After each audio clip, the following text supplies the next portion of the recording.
Well, Washington Post super reporter Bob Woodward did it again this week. He had a big front page story revealing that the commander in Afghanistan, General Stanley McChrystal, has made an urgent request, and there you see it, to the White House. He needs more forces in the next year, or our mission, quote, will likely result in failure. But Mara, the president says not so fast. We learned today he's going to have at least 5 NSC meetings on this over several weeks. No deadline.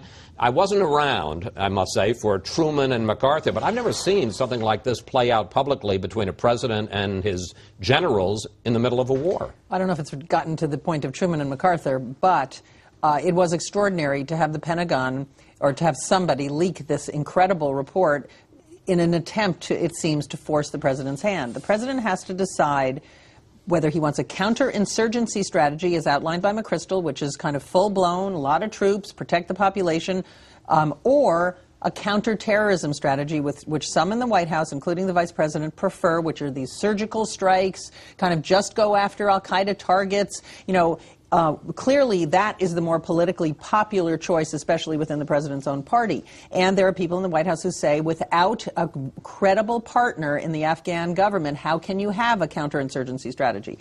However, I think when you listen to what counterterrorism is, these surgical strikes, it sounds too good to be true, and it probably is. The fact that you could achieve the president's goals, which is to destroy al-Qaeda, to not allow it to ever have a base there again, just with surgical strikes, very few troops. I think if you're looking for a face-saving way to get out of Afghanistan, you've come to the conclusion that it's a lost cause. That might be the way to go. But this reminds me a little bit of Donald Rumsfeld's light footprint, you know, thinking he could do these things on the cheap, and in the end, we know what happened with that.